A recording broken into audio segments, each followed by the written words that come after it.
And man of God, I'm glad you're here at the Freedom for Life YouTube channel, where we equip men to be the hero in their house, to have an unbreakable marriage, and to pass that legacy on to their children.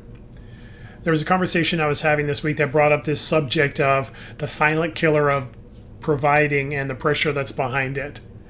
I was having a conversation with a lot of guys, and we were talking about fear and how sometimes fear can creep into your life. And a lot of the guys really had the same issue, which was this: the fear of failure, the fear of losing your job, the fear of failure, that tells you that you're not providing for your family, that you're not doing enough.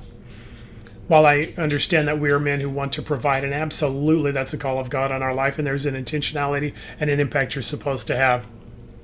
Many times, though, there's this unspoken pressure. There's this thing that's lying in wait for you when you're going to sleep at night, or when there's a downturn in the market, or something's happening in the business or the job, and you have this fear, this anxiety that comes up because you're worried that you're not going to have that job any longer, that you're not going to be able to provide for your family. And you can catastrophize and think about, well, if I don't have the job, then we can't afford the house payment, and the kids who are not, if they're private school, or even if they're not, the activities that they have, we aren't going to be able to do, and we aren't going to be able to get groceries. And you can think about all of these things in your life, and it really comes down to this core feeling of fear that I'm not going to be able to do this, I'm not going to be able to cut it, I'm not going to be able to do that thing. And then what does it say about me?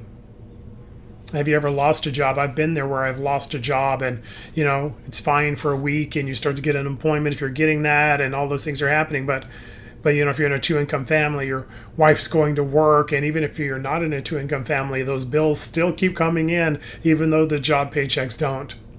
And in that place, you can start to feel like, man, I'm not doing my part. I'm not good enough. I'm not, I don't have value and worth because I don't have a job.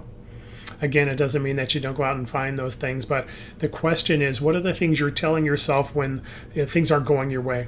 When things may not happen the way you want, where the conclusions may not be what you want them to be. What are you saying about you? And what is that voice in their head saying about you? It could be, you kind of rehearsing some past failures and issues and challenges in your life. It could be the enemy trying to tell you something about yourself that's not the truth, but what it wants you to know. In either case, the fear of failure, or those voices in our head, or that anxiety that comes up, can really make us withdraw from our families. It can make us, feel the weight of something that we're not supposed to be carrying. At the end of the day, God didn't tell you to carry the weight of the what ifs. What if this happens? What if that happens? But to stand in the truth of your identity, who you're created to be. Because when I know who I am, I know that I have the answers to the challenges I'm going to walk into. I know that whatever challenge does come up, whatever struggle is, that I'm in the middle of, I had the fortitude to be able to get through it.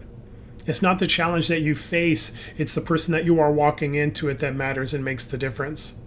So at the end of the day, it's not whether you have a job or don't, whether your business is successful or it's failing, or whether there's a downturn in the market and you need to worry about this, that, or the other. It's understanding that you're the answer.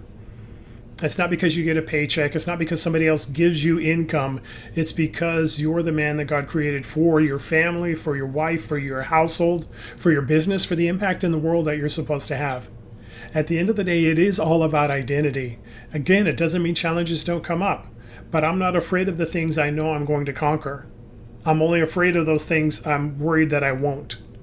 So when you know that you have inside of you everything you need for the success you're called to, now all of a sudden you can show up as that man. And even more so than that, the challenge that's really a tragedy is that even when bad things don't happen, because we think they're going to, and we feel the pressure of the what ifs in our life, we lose the joy of the life we have.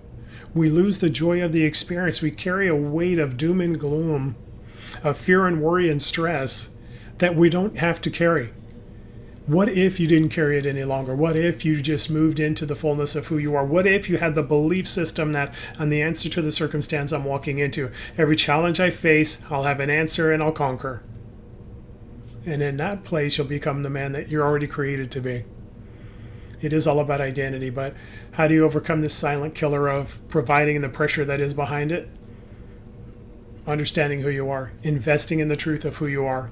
You want to know more about how to do that, I'd love to have you be a part of my Life Mastery course. You can see a link down in the description for the website, but you can also see a link down there for my calendar where you and I can get on a call and say, hey, how do I live this out? How do I overcome the anxiety in my life? How do I have fear not show up any longer? and me show up as the man I'm created to be. That's the man you're created for your wife, for your kids, for your marriage and your house. And if you become that man, if you unleash that man, now you'll be the hero in your house. Give this conversation to somebody you know maybe is under some pressure that they don't need to carry. Give me a like and let me know that is something we're doing is resonating with you. Put a comment down below and let me know something that you've overcome.